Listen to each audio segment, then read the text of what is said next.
Ecclesiastes 5.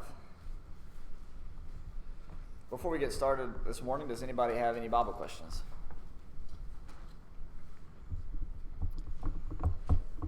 All right. Ecclesiastes 5 and verse number 1. The title of the section, by the way, we're going to look at this morning we're going to look at verses 1 through 7. And the title of the section, you could say, is Watch Your Mouth with God, or Guard Your Steps with God. So we'll get to that in a little bit. Hey, I told you to read this. What were your thoughts of this passage? Pretty much what you just said. Okay, all right. Seemed like he was talking with some sense in chapter 5. He's kind of loose there a couple chapters ahead, but now he's starting to kind of seem like come around a little bit, just because this is more practical and makes sense versus being like facetious and, grandiose in his. Right.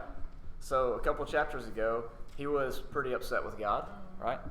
I still think we have some hints of that here, but we are moving towards what we know Ecclesiastes to be from chapter 12.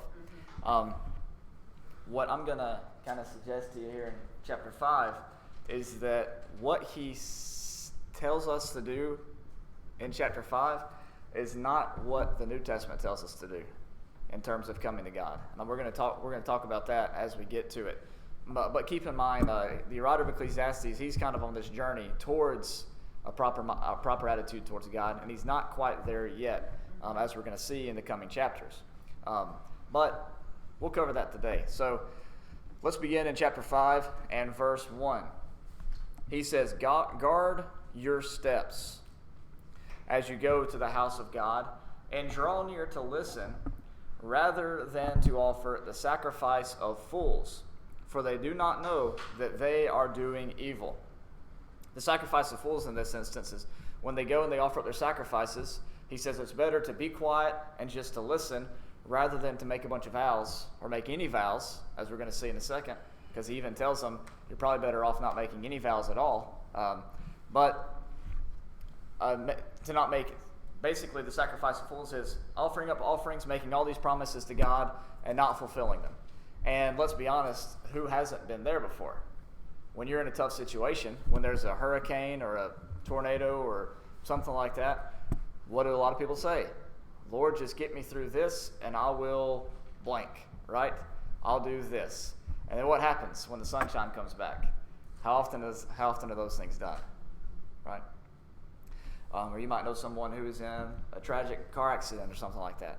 And they say, Lord, if you just get me through this. And then they just kind of go back to their old way of doing things once the dust settles. And so we've all been here making these sort of promises towards God, commitments. You could even go a different route and say New Year's resolutions. How many New Year's resolutions have been made that have been fulfilled in the Earth's history? Probably a handful, maybe less than 5. Not really, but that's how it seems, right? Because you make all these plans for the year, and then the next year rolls around and you hardly did anything that you'd planned to do. The New Year's resolution, what people say at the gym, right, is that right after the first of the year is the population in the gym explodes because everybody goes there to lift weights and get fit for the new year. And then the next week it's a little bit less, and then it gets back to the normal crowd, by the third month or so. So what he's urging them to do in Ecclesiastes 5 is basically just to sort of fly under the radar. Don't make all these promises to God. Just listen. Just go do what you got to do in quiet, and don't really make a big deal about it. What he says at the end of verse 1 is, "For they do not know that they are doing evil." It sounds good to make all these promises to God. It makes you feel good. It makes you look good to everybody else, right? Because they're saying, man, he's going to do that, and that's crazy. That's awesome, One thing I'm reminded of is at church camp. When we would go to church camp, you have all these people, and when they get in front of everybody, somebody will give up, and talk about a mission trip that they went on or something like that. And everybody's like, oh man, I'm going to go on 10 mission trips this year. I'm going to go on 50 mission trips this year, 50 different countries, and and you're going, I don't know about that. But everybody is cheering him on, and it sounds good, looks good. But it's better, as he's going to say, not to make it a vow at all than to make one and break it. We'll talk about that, though, in a second. Johnny? Normally when I used to do personal work, I used to use that passage of scripture, with people that usually a lot of denominational churches, whenever the preacher or the music or whatever, everybody dancing, shouting and clapping and everything, and never hear anything that the preacher's saying. They're not really listening, trying to get anything out of the lesson. They just their own personal feelings. Oh, yeah. And that's how it is in a lot of places. Even here that's possible, because sometimes you come and you're sort of, thinking about the ball game that day or whatever, and you're not really, you're just kind of going through the motions and singing all these words and saying amen to these sermons, and you're not really listening to what's being said, right? And so that's true. That can be true on a large scale and on a small scale as well. One thing that I think of that I've done before is you go in with your Bible and the preacher says something and you go, oh, well, that's kind of like, and then you start studying, and then you get, you start going and you're looking and you're reading, and then he mentions this verse, but he doesn't go to the verse and read it, so you go over there and read it, and then by the time that you've done, you're you have no idea what's going on. I've done that, a million times. I do that to myself. So I'll start thinking about something mid-sentence and then forget where the sentence is going. You probably never heard me do that, though, because I'm really good at covering it up. Not that good. Okay. All right, so he says, do not be hasty in word or impulsive in thought. So not even in thought. All right, to bring up a matter in the presence of God. Now think about that. Do not be hasty in word or impulsive in thought to bring up a matter in the presence of God. Does that sound like what the New Testament teaches? Let me show you, for instance. Go to 1 Peter chapter 5. Let's go to a couple different passages. 1 Peter chapter 5. He says in verse 6, 1 Peter 5 and verse 6, therefore humble yourselves under the mighty hand of God, that he may exalt you at the proper time. Verse 7, he says this, casting all your anxiety on him because he cares for you. You see the attitude there? What should you hide from God is basically what he's saying. Well, nothing. You cast everything, all your cares, all your anxiety, all your worries, all your thoughts, cast them upon God. But the attitude that the Ecclesiastes writer takes is one of timidness. Don't use too many words. Don't be too hasty in thoughts or in impulse to bring up a matter before the presence of God. But the writer of 1 Peter says, hey, cast all your cares on him. Cast all your anxieties on him. Another passage that I'm reminded of is Hebrews chapter 4 and verse 16.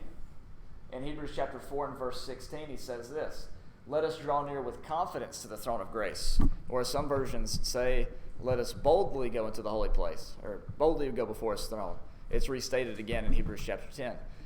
But this idea of drawing near with confidence, casting all your cares upon him, boldly going into the holy place, has a little bit different attitude to it than what we see in Ecclesiastes 5, which is guard your steps, listen, don't, it's better to listen than to speak.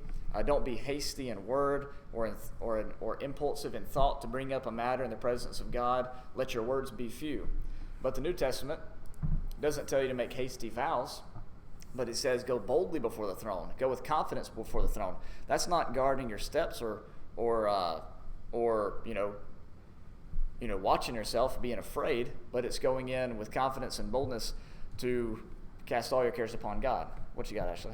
I get what you're saying, but when I read that verse, the two words that stick out to me are the hasty and the impulsive. Right. To me, what I get from that is when you go into God, understand who you're going to and the reverence and the respect that should be had. Don't just be, acting like he's just a tool to anytime I feel discomfort. Oh, God, I need this. God, do this. God, you know what I mean? Like to really reverence and give thought to what it is that you're asking. That's what I get. Right. When I read that verse. I understand that. And I can see that in this passage as well. And I know that element's there. But there is this general attitude, and that is the message that's being taught. But there's this general attitude of guard your steps when you go to the house of God. Basically, when he says at the end of verse 7, rather fear God, I don't get from that the same sense as it's used in Hebrews 12, fear God and keep his commandments. But if you look at verse 1, guard your steps, that's almost, it's almost to me the wrong type of fear, the wrong type of, some might translate it, reverence towards God. But, that's just me. Again, this is, I'm not claiming to have omniscience on this book. So I know that, there's other opinions that are going to be out there. Jimmy? Isn't there numerous places, I think Proverbs and I don't know where else, it makes comments about people who talk all the time, too many words? Yes, that's true. And that's just backing that up there. That's true. Let's see. I had one verse here. In Proverbs chapter 15, verse 2, he says, the tongue of the wise makes knowledge acceptable, but the mouth of the fool spouts folly. And there's a lot of passages in there in Proverbs about that. Basically, about people that just run their mouth all the time and get themselves into trouble. What I kind of want to bring to our attention, though, in this passage is while we don't want to make hasty vows and things like that, at the same time, we need to understand that, God isn't waiting every second to strike us down. And we can go before his throne with boldness and with, without any sort of fear or reservation. And the reason we can do that is because of what Christ has done for us as our high priest. We don't have to stay out in the court or stay out in the sanctuary there. We can go into the holy place and into the most holy place to approach God. And the attitude that's portrayed in Ecclesiastes, in a lot of Ecclesiastes, at least what we've read so far, has a very pessimistic attitude. And personally, I see that carry over into this chapter. You might not, but because of what's coming in the following passages in chapters, the end of chapter 5 and then all the way through up as we get closer to 12, he carries on that same kind of attitude as we'll see. But we'll, I just gave you my thoughts, so you can take that for what it's worth. What do you think about this passage? He says, do not be hasty in word. Oh, sorry, Amber? But maybe it's what you just said there. This was written before Christ. Right. So there was a difference in the way that was viewed of watch yourself and fools in Proverbs and fear being different fear. That's compared to that cross, how you keep drawing out your timeline across. Right. After. See, that's a good point. That's a really good point. And when you look at 2 Corinthians 3, a passage that we've looked at quite often because of our studies in Revelation, one of the things that he says is that when they read the law, they had a veiled perception of who God was. Right? He says in 2 Corinthians chapter 3 and verse 15, but to this day, whenever Moses is read, a veil lies over their heart. Whenever a person turns to the Lord, the veil is taken away. Now the Lord is the Spirit, and where the Spirit of the Lord is, there is liberty. But we all, with unveiled face, beholding as in a mirror the glory of the Lord, are being transformed into the same image from glory to glory, just as from the Lord the Spirit. And so we that is one element that we have to keep in mind, that the Old Testament by itself, without considering where it's headed or its purpose as a schoolmaster to bring us to Christ, does present us with a veiled perception of God.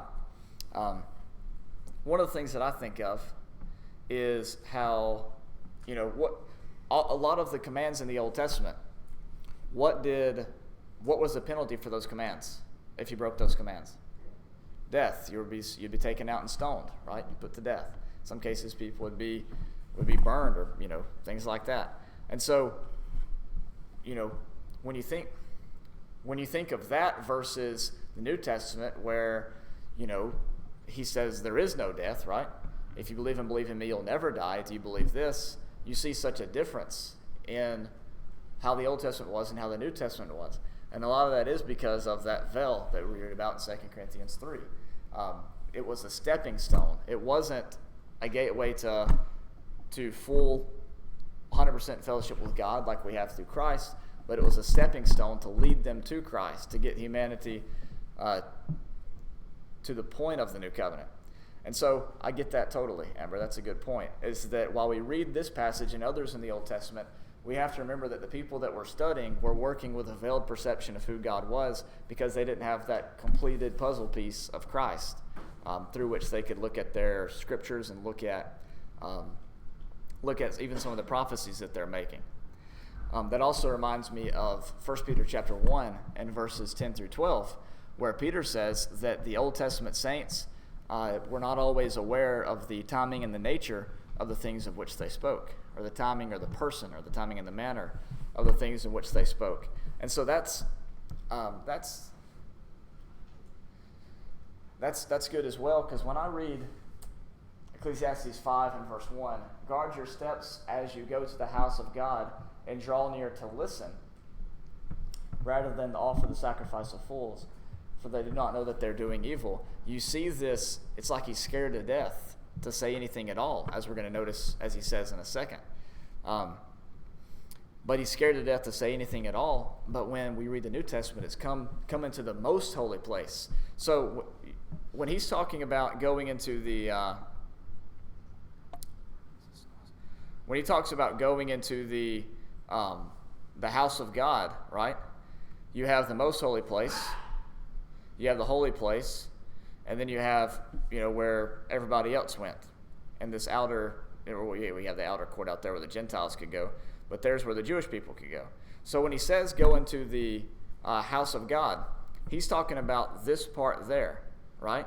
He's not talking about the holy place, because if you went in there as someone who wasn't specifically a Levite from a specific family that was male, and you go into there, what's going to happen to you? You've profaned the temple. You are awful. You've committed one of the worst sins you can. Now, if you went into there and you weren't of the tribe of Levi, of the house of Aaron, and the only individual specifically chosen to go in there, well, you're going to drop dead at the door, right? That's a no-no. And so what the writer of Ecclesiastes is saying, you should be afraid to even go into there. But what we see in the New Testament is go boldly into the most holy place. Doesn't matter your tribe, doesn't matter your economic status, doesn't matter your gender, Jew or Greek, bond or free, male or female, right? You go into the most holy place, not timidly, not being scared to death, but with boldness and with confidence. And so that's why I get that we're headed in the right direction. We are, there we go. I get that we're headed in the right direction in chapter 5, but I don't think we're there yet. I think this is solid advice, but I think that it can be taken a step further. I think that there's more to the story than this. So I get what you're saying, and I do agree with you on a huge part of it. But I think that this is a stepping stone. We're not there yet. All right. He says in verse 2, "For God is in heaven and you are on earth. Therefore, let your words be few." What's he saying there? What do you get out of that passage? For God is in heaven and you are on earth. God is God and we are not. Right. He knows everything, so regardless of what we said, he knows whether or not we're being honest with what we're saying or not. That's true.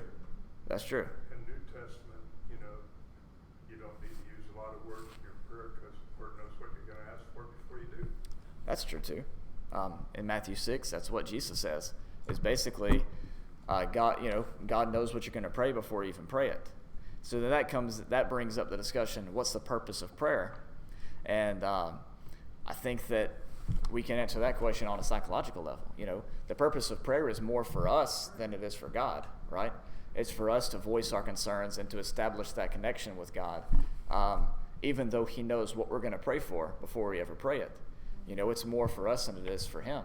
Same thing with the sacrifices in the Old Testament. Remember in the book of Psalms when we studied Leviticus, in the book of Psalms, the psalmist asks, speaking it for God, do I need these things? Do I need you to offer up sacrifices to me?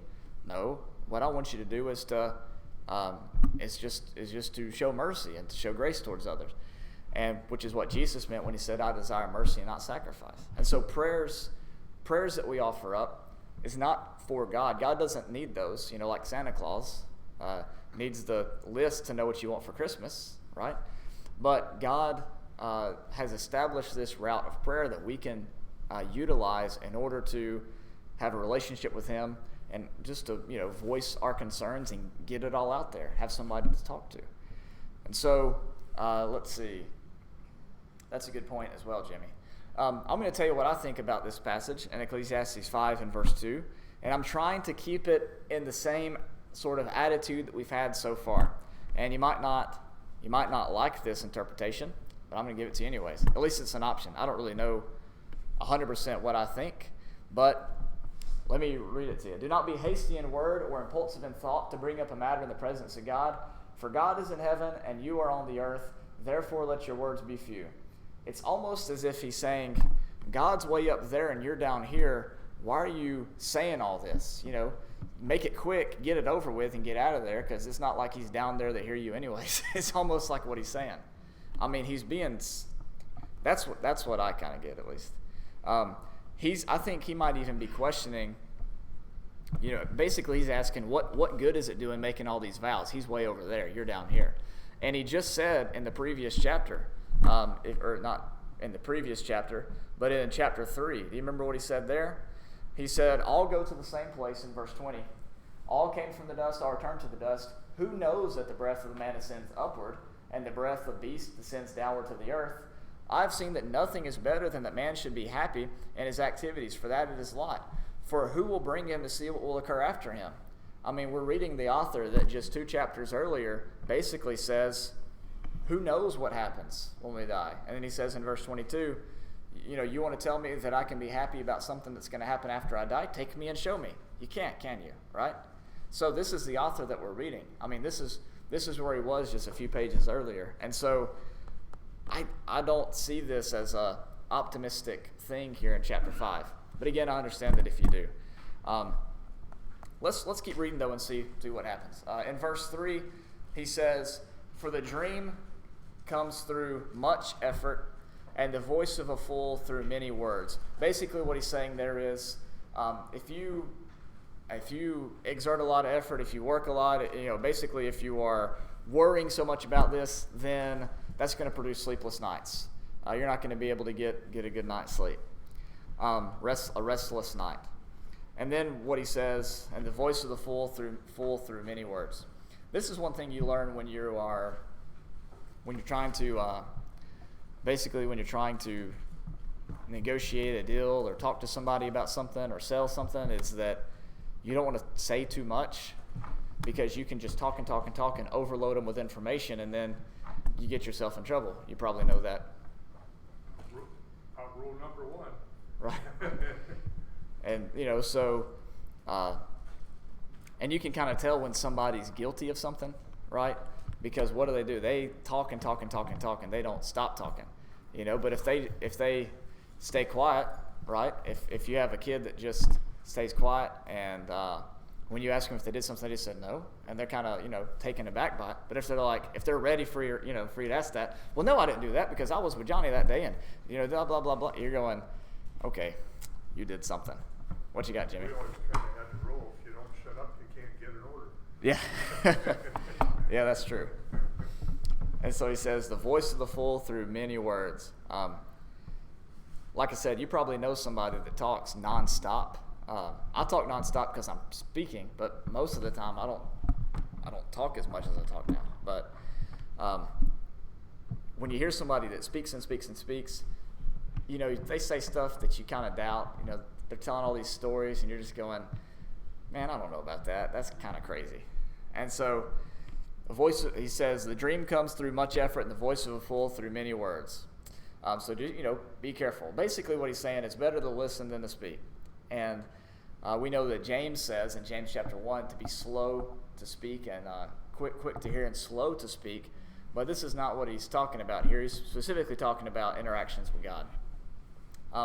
Let's keep going, though, because we got some interesting parts here. In chapter 5 and verse 4, he says, when you make a vow to God, do not be late in paying it, for he takes no delight in fools. Pay what you owe. Now, these vows that are being made, I think that these are things that we've all done. We've made promises. We've made, goals that we set for ourselves, and we revealed ourselves to be foolish or to be immature in our thinking whenever we made those. And we've all been there. We've all been embarrassed by promises that we've made and we haven't been able to keep, especially or specifically when it comes to God. How many of us have vowed to read the Bible through in a year, and we get to 2 Chronicles and we're like, ugh, I don't know, and you kind of skip one day, and then you come back and you read a chapter, then you skip 2 days, and you get to that one chapter where they're dividing up all the gifts between the 12 tribes, and he literally says the same things 12 times in a row, just with a different name at the start, and you're going, is it reading the whole Bible if I skip this and just read what tribe it is? Or you get to the genealogies, and you're going, all right, can I skip the first, 1,000,000 chapters of Chronicles and have read the Bible properly? We've all been there. And then you're in Leviticus, and he took the calf, and he cut the, whatever, and he did this to the blood, and you're just thinking, we've all made those promises, and we've all fallen in those promises. And, this should hit close to home to us. But he says in verse 5, it is better that you should not vow than that you should vow and not pay. A couple of things about this.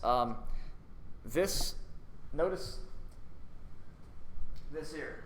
It is better that you should. Are y'all familiar with that in Ecclesiastes so far? Think about all the times that he said that. Ecclesiastes 3 and verse 12. I know that there is nothing better for them than to rejoice and to do good in one's lifetime. Ecclesiastes 4. But better off than both of them is the one who's never existed, who has never seen the evil activity that is done under the sun. Ecclesiastes 4, verse 6. He said, one handful of rest is better than 2 fists full of labor and striving after wind. Ecclesiastes 4 and verse 9, there are two are better than one because they have a good return for their labor. So this, it is better than that you should, is a popular expression in Ecclesiastes, and I think it's found even more places than what I produced for you there. But that should hint something for you there, because he's produced his problem that he's upset with, that he considers absurd and vanity, and so now here's his solution. His solution is, really it's better just to not make any vows, because you're going to break them anyways. You're not going to pay them anyway, so you might as well just not make any, right? That's the kind of attitude that I see there in verse 5. Now, let's go in our Bible to Matthew chapter 25. Matthew chapter 25. Let's see where this attitude gets you, all right? Now, as you know, I take a different approach to Matthew 25 and verse 14. We've studied this chapter before, but let's take a look at it. Hey, there's a horse going through our yard.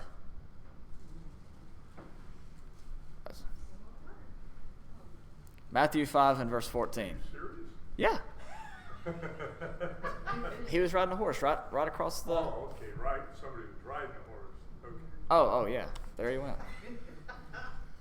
For it is just like a man about to go on a journey, who called his own slaves and entrusted his possessions to them. To the one he gave 5 talents, to another 2, to another 1, each according to his own ability, and he went on his journey. Immediately the one who had received the 5 talents went and traded with them and gained 5 more talents. In the same manner, the one who had received the 2 talents gained 2 more. But he who received the 1 talent went away and dug a hole in the ground and hid his master's money. In other words, what he did was said, it is better to make no vow at all than to make a vow and not pay it. So he went and hid his master's money. All right? Now, what all this is going to boil down to, as we're going to see in a second, is attitude towards God. So, after a long time, the master of those slaves came and settled accounts with them. The one who received the 5 talents came up and brought 5 more talents, saying, Master, you entrusted 5 talents to me, see, I have gained 5 more talents. His master said to him, well done, good and faithful slave. You are faithful to a few things. I'll put you in charge of many things. Enter into the joy of your master. Also, the one who had received the 2 talents came up and said, Master, you entrusted 2 talents to me, so you have gained 2 more talents. He said to him, well done, good and faithful slave. You are faithful with a few things. I'll put you in charge of many things. Enter into the joy of your master. Now here we go to our Ecclesiastes. This is the guy that read up to Ecclesiastes 5 and stopped reading after that. He says, the one also who had received the 1 talent came up and said, Master, I knew you to be a hard man, reaping where you did not sow, and gathering where you scattered no seed. And I was afraid, and went away, and hid your talent in the ground. See, you have what is yours. In other words, he said, I knew that I needed to walk, watch what I said, watch my step when I entered to the temple. And so instead of making a vow at all and breaking it, I hid the vow in the ground and didn't say anything and just didn't even address anything before you.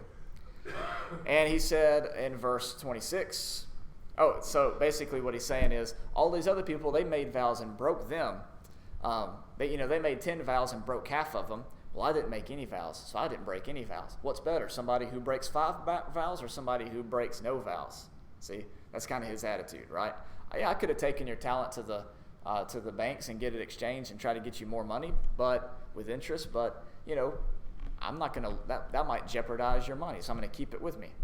That's like paying a guy to invest in the stock market for you, And you go back to him and you say, all right, I gave you $100. Where's my $100? He's like, oh, here you go. It's like, where's my extra? Did you make anything? He's like, well, no, I was afraid I might lose your money, so I just put your $100 in a drawer, didn't invest it, and hey, you got your $100 back, you didn't lose. Well, what are you going to say to that guy? You're going to be like, no, I wanted you to do something with it, right? I gave you this, we built this temple so you could come before me, and we could have this relationship, and you're not going to give me anything. You're going to just basically be stagnant. Okay. Now, look what he says in verse 24 again. This is the key to this passage. Master, he says, I knew you to be a hard man, reaping where you did not sow, and gathering where you scattered no seed. Now, verse 26. His master answered and said to him, you wicked, lazy slave, you knew that I reap where I did not sow, and gather where I scattered no seed. Then you ought to have put my money in the bank, and on my arrival I would receive my money back with interest. Therefore, he says, take away the talent from him, and gave it to the one who has 10 talents. Now, in verse 26, here's kind of how I read this passage. He's saying, basically, who told you this?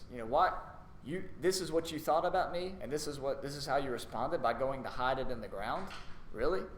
If you really thought that I reap where I did not sow, why did you think I would be okay with receiving 1 talent back, right? If that's really your perception of me. But this passage, I think, teaches us that what God really wants us to do is to participate, to try, to give an effort.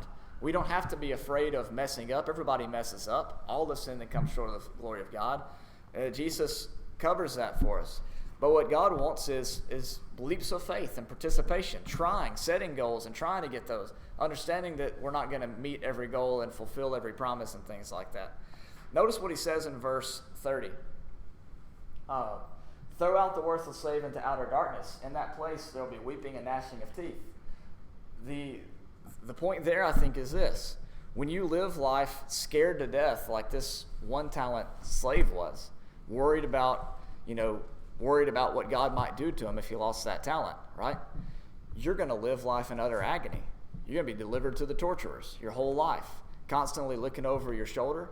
Here's one question. I'm talking to some people about the nature of God, and here's one question I asked them. You might think about this too. Would you let God babysit your kids?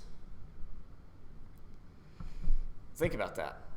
Because when you look at, especially the Old Testament, but even in the New Testament too, would you want a Nadab and Abihu situation to happen if God was babysitting your kids? What's the perception that you have of God? Are you the type of person that looks at God like this 1 talent man here, where he says, I knew you to be a hard man, reaping where you did not sow and gathering where you scattered no seed? He's so scared to death he doesn't even know what to do with 1 talent, right?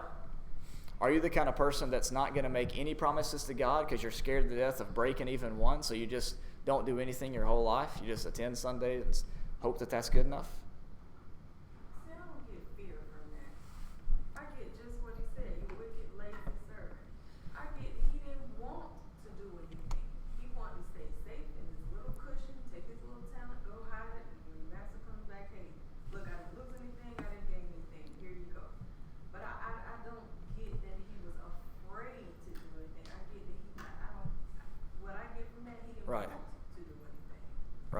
Well, and his excuse that he uses is that he knew that he was a hard man, and he reaps where he did not sow. And so, the counter to that is, if that's what you really thought, you should have worked even harder. And so that's kind of the point, is if your attitude towards God is that he reaps where he does not sow, then why aren't you out breaking your neck every single day trying to do everything you can? In the example that you're building it, in this example of taking the talent, he should not have taken the talent. Right. He should not have made the vow. He should not have taken the talent if he was not going to do anything with it. Right. Well, it doesn't. Yeah, I don't know if he had a choice, but I get what you're saying. Verse 5 of Ecclesiastes 5, it ends with basically if you don't pay it back, not that you couldn't pay it back. Right. You're not going to pay it back. And I think that's part of where the difference is here. It's not whether I intended when I vowed, my intent was to do what I said to do and couldn't. That's one thing. Right. It's that I made the vow, I got involved in the situation, and I never intended to do what I was getting involved in. Right. That makes sense too. So you suggest then that in Ecclesiastes 5 and verse 5, when he says then that you should vow and not pay, that it's like intending not to pay from the beginning. Yeah. I can see that. The only question I would have is, at the end of verse 1, he says they do not know they are doing evil. So I would wonder, how could someone that intends never to repay the vow anyways be ignorant of the fact that that's an evil thing to do? It's that letting your mouth, Just letting it run. Okay. Get you into a situation Yeah. without realizing it's getting into the situation for the purpose of getting out of the situation. Right. It's the commitment to God. If you get me out of this, then God. And it's be careful as your mouth gets you into that new situation, because you need to carry through with what you vowed to do. Right. If you can't, that's different. But it's the fact that you intend at the beginning to fulfill the end. Right. And then when you look at Matthew 25, do you see any indication that I guess it was assumed that he expected them to get in some sort of interest on the money that they gave. I guess that's why he left it behind us, so that they could put it to work. Did he have an option to even take the talent? Well, now I have to be fully honest with you. Oh, I okay. never thought of it this way until you put these two together. Oh, okay. And now I'm wondering if in Matthew 25, if there was an option to take Yeah. it, and he vowed to take it, I never- he wasn't going to do anything with it. I never thought that there would be an option, but there could be. I don't know. For the responsibility, as the master's going to hand these out, and in your mind you're not going to do anything with it, it'd be upfront to be honest, to say I'm not going to do anything with this, which, and I don't know if the master would be happier if he said upfront I'm not going to do anything with it, or you would go and hide it and come back.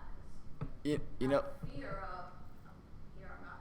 One way or another, you're gonna have to tell the master I'm not doing anything with it. Do you do it up front? You- Be honest, or do you wait till the end and just come out with fear and now you've angered them? You know what it could be? Have you ever worked on like a large project with somebody? It could be at work or at school or something like that.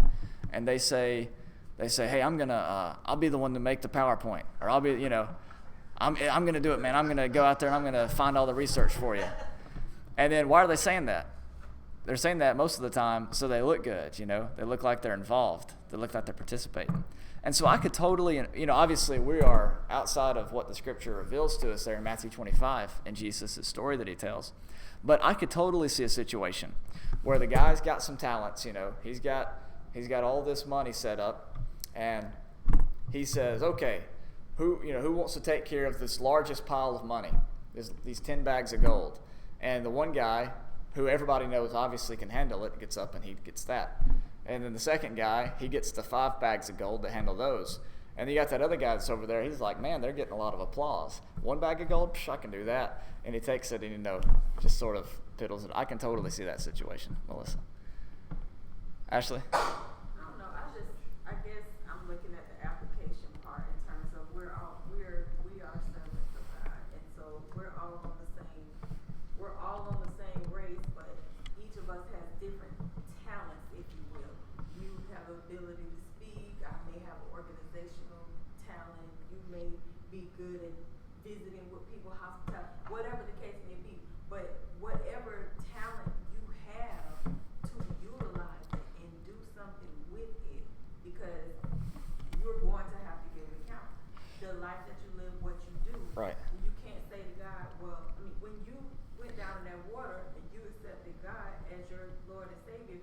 that was the agreement at that time that, hey, I'm going to do something. I'm going to give the best that I can. So to say, well, yeah, I've got these things I could do to help. I could help my neighbor. I could help the sick. Whatever it is, I have the ability to do something and just say, well, no, I'm just going to read my Bible. I'm just going to go to church every Sunday, and that's going to be it. I'm just going to be a good Christian and stay in my lane and not help anybody and not do anything. And think that you're going to say to God, well, you know, I went to church every Sunday and I read my Bible, you know, but what Right. about Johnny down the street that you knew didn't have lights and water and you didn't do nothing to help him, and think that that's going to be okay? That's the analogy I get from this whole scenario. Right, and kind of going back to Matthew 25 in that way, then you see how knowing that you could do good and not doing it, how that would eat somebody up. So that's kind of the point that I was making. Poor Johnny today, man. He was with that little boy when he was doing that bad thing with his mom, and now he's down the road with no lights and no power, no water. He's been using all kinds of examples. All right, let's see.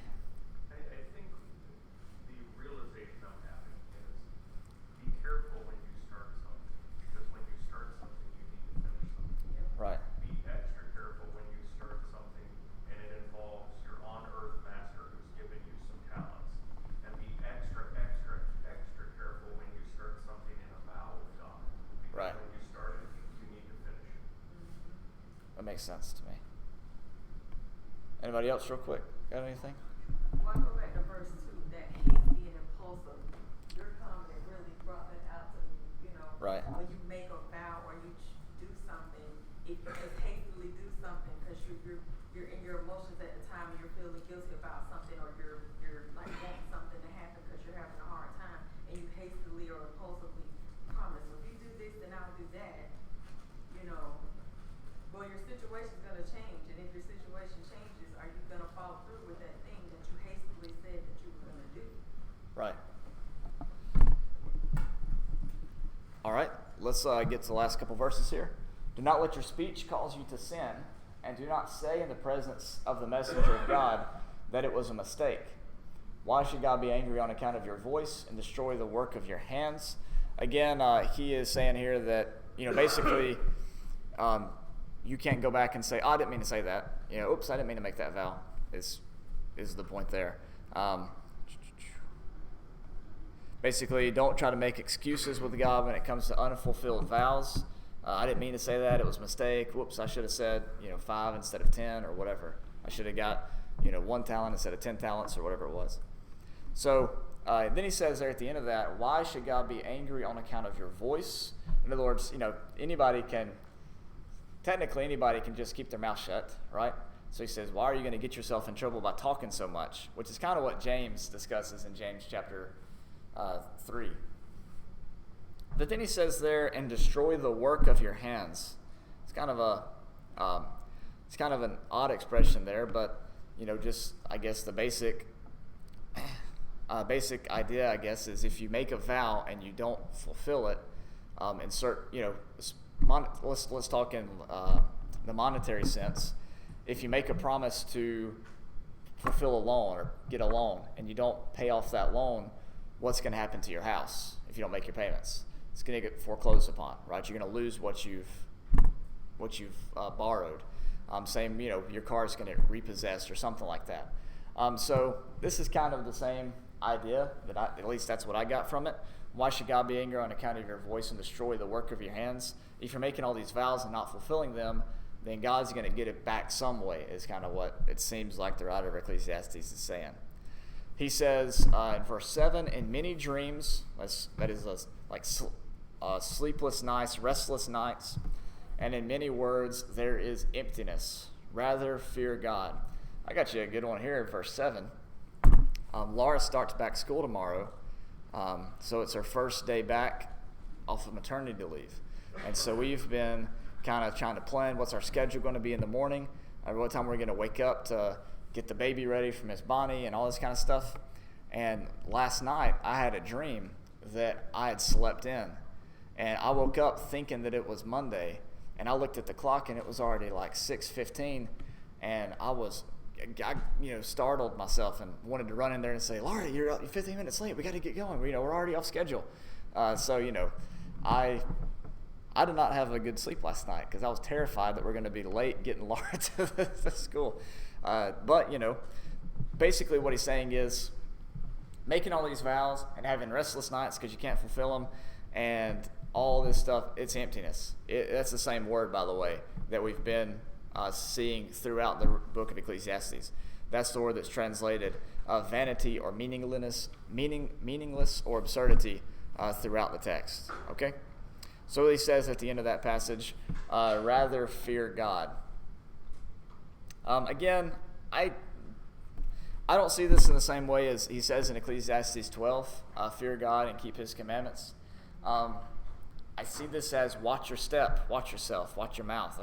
I think this is more of a warning than it is a encouragement, personally. I think he's saying, you don't want to say this because you might lose the work of your hands. You don't want to say this. You might get yourself in trouble by making too many vows you can't fulfill. But anyways, there's Ecclesiastes chapter 5, verses 1 through 7. Next week, what we're going to do is cover verses 8 through verse 9 of chapter 6 and talk about greed and wealth and things like that. He kind of repeats himself, what he had said back in chapter 2, I believe, but we'll see a little bit more to it than what was first introduced. So let's stop the recording right there, and we'll get back in 10-ish minutes or so.